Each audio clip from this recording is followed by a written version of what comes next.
დასრულისა წმინდისათა ჩვენთან არის ღმერთი. დიდება და მადლობა ღმერთს ყველაფრისათვის. დღეს ხსენება არის ღირსი მამის გრიგოლ პავლოს თესალონიკის მთავარეპისკოპოსის. მისი წმინდა ნაწილები თესალონიკში არის დაბრძანებული. იყო დიდი მლოცველი და მქადაგებელი. იყო იესოს ლოცვის პრაქტიკის განმაახლებელი, აღმადგინებელი. ათონის თაზე და მთელ სამართლდიდებულში. რისთვისაც მას, ასე ვთქვათ, დიდი განსაცდელები შეამთხვიეს, შეიძლება ითქვას, არასორი სწავლების მიმდევარმა მამებმა. იყო საოცარი ღვთისმეტყველი და მიუხედავად თავისი მაღალი ესეთი წოდებისა იყო ასკეტი მონაზონი. შაბათობით ხვდებოდა მრევლს და დანარჩენი დღეები საკუთარი თავის, საკუთარი სულის ცხონების საქმეს ეწეოდა. ლოცულობდა, კითხულობდა და ისმენდა მამათა, ასე ვთქვათ, სწავლებებსა და კითხულობდა სასულიერო წიგნებს. დიდი მარხვის მეორე კვირას არის ამ დიდი მამის ხსენება. თითქოს ჩვენთვის ეკლესია გვახსენებს, რომ როგორი ზრუნო გმართებს და სახარებისეული სიტყვები მოდის ჩვენს გონებაში და გვესმის ცხადად. ეს მოდგმა ჩვენზეა ნათქვამი და მომავალზეც. თვინიერ მარხვისა და ლოცვისა ვერ განერეს, ვერ მოერიოს იმ განსაცდელებს, რომლებიც ხილულად და უხილავად ებრძვის თითოეულ ჩვენთანაც. ლოცვის ძალა ძალიან დიდია. მარხვაში ყოველდღიური მსახურება წირვა არ არის, მაგრამ პირველშეწირულის მსახურება ტარდება. ეს არის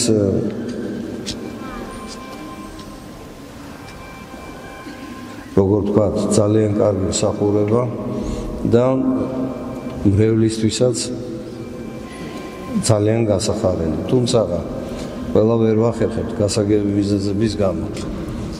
ეკლესია ყოველთვის მიგვანიშნებს და გვეუბნება, რომ ლოცვით, მარხვით და საკუთარ სულზე ზრუნვით, მხოლოდ აი ამ გზით ჩვენ დავძლებთ ყველანაირ სიძნელეს, რომელსაც ეს წუთისოფელი გვიმზადებს.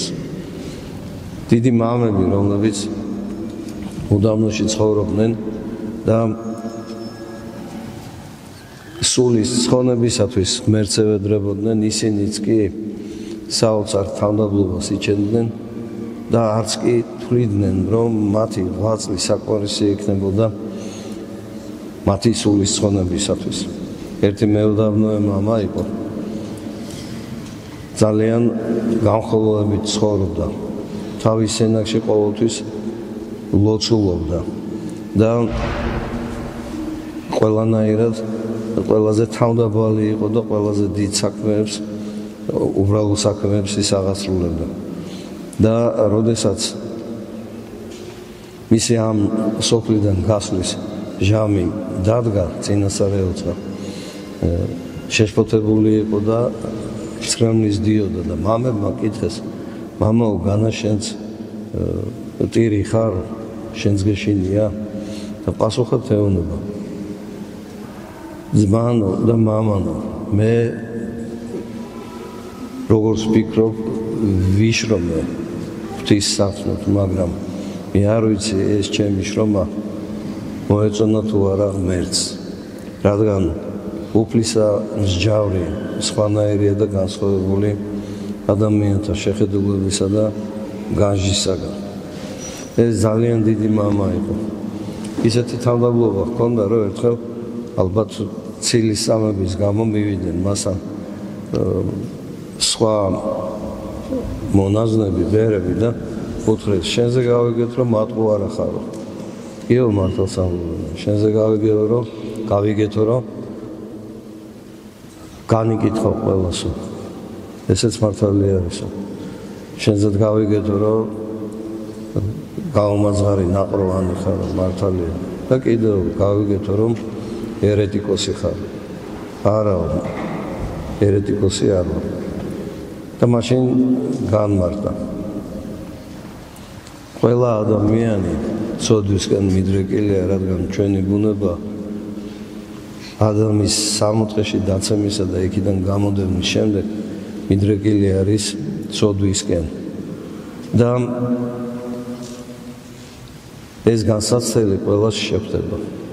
ხოლო გახდე ერეტიკოსი, ანუ ურჯულოდ მქადაგებელი ქრისტეზე, სულის ცხონებაზე, მართალ აღსაარებლობაზე, ეს უკვე შენინებით არჩეული შეცდომა არის. ამიტომ მე ერეტიკოსი არ ვარ. ძალიან საყურადღებო ნათქვამი წინადადება სიტყვებია.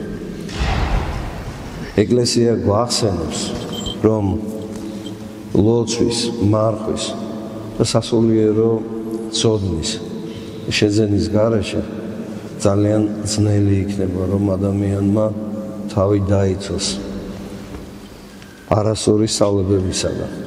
და მერე ეშმაკი რო იტყვიან მულჩაუხელად იწყებს შრომას. 1000 სრუსწავლებას, 1000 მჩხივაობის მოყოლას იწყებს და ადამიანის გონება მიმოიტაცება, დაპყრობილი ხდება და მერე ადვილად აღიარებენ ადამიანები. კითხავთან მივდივარ, ქრისტიანები, კითხავთან მივდივარ, რომ რაღაცა სულის სასარგებლო მოისმინო. როდესაც ჩვენ პირველად აქ ჩამოვედით, საკვირველი ამბავი გახსოვთ ალბათ ყველას აქ იატაკის ფილაქანზე ხელის ანაბეჭდი იყო. ერთი მსახურების დროს ძალიან ჩოჩქოლი გვესმოდა საკურთხეველში და სტიქაროსთან უთხარი, აბა გაარკვია რა შეესახა. მოხდა სასწაული რა უბრალოდ გაგვიკვირდა. ამ ხელთან დიდი ჯგუფი ადამიანების იდგა და რიგრიგობით წვრილ ფულს, ხურდაფულს ყრიდნენ, იჩოქებდნენ და რაღაცას ბუდბუდებდნენ. შემოვიდა და ვკითხე რა ხდება. ესე იგი იმ ხელსო ევედრებიან სურვილების ასრულებას. სირცხვილია და მომაკვდინებელი შეცდომა, ცოდვა არის. სანთელ-სანთელზე ხატებთან და მერე მიდიოდა და ვიღაცის ფუჭად ნათქვამ სიტყვას ენდობოდეს ქრისტიანი, რომელსაც ყოველთვის ესმის და თავადაც ამბობს ლოცვაში. სასოებად ჩემ და მამა შესავედრებლად ჩემ და ძემ ფარულად ჩემ და სულიწმინდა სამებაო წმინდა დიდება შენ და ამ სიტყვების მთქმელი და მოსმენი ადამიანი როგორ შეიძლება იმ ფილაქანის ტვიფარზე რაღაცა გამოსახულებას ენდობოდეს, ეიმედებოდეს და სურვილებს ჩაუდგამდეს.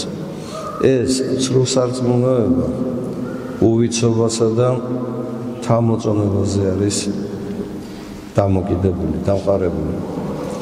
ეკლესია, წმინდა მამები ეკლესიის საყოველთაოდ გვაფრთხილებენ. მოციქულები, სარწმუნოებასა შინა მეცნიერებას უნდა ვეძებდეთ. ჩვენი რწმენა არ უნდა იყოს მხოლოდ ის, რომ სანთელი დავამცეთ და ყველაფერი კარგად იქნება. ჩვენ უნდა ვიცოდეთ რა არის მართალი რწმენა და მართლა აღსარებლობა. ჩვენი წინაპრები ესეთად ცხოვრობდნენ და ამიტომაც ღვთისმადლით შემოგვინარჩუნეს ენა, მამული და სარწმუნოება. დიდი მახვის პერიოდია. ღირსი მამა გრიგოლ პალამა შეგვეწიოს ჩვენ ყველას. დაიცვას ჩვენი გული და გონება უჯერო, არამართებული აზრისაგან და სწავლებისაგან და მოგცეს სურვილი და შემართება, რომ ყოველთვის ვევედრებოდეთ უფალს, სულის ცხონებას, მოყვასის ცხონებას და ჩვენი ქვეყნის ძლიერებას, რადგანაც და მშვიდობას, რადგანაც მშვიდობა არის ის გარემო, სადაც ღვთის წინაშე ლოცვა აღევლინება და ბევრი ადამიანი ლოცულობს. განსაცდელში ძნელია გონება მოიკრიბო და ევედრო უფალს, თუმცა განსაცდელი გვაფხიზლებს და გზრდის სწორი გზის მაჩვენებელი არის თუ როგორ და რანაირად უნდა ვიცხოვროთ. ღმერთს ვთხოვთ ჩვენი ყველას ერთობას ღმერთთან, რადგანაც სახარების სიტყვას თუ გავიხსენებთ, რომ ვიყოთ ერთი მწყემსისა, ერთი სამწყსო. ღმერთმა დაგლოცოთ ჩვენთან არის ღმერთი.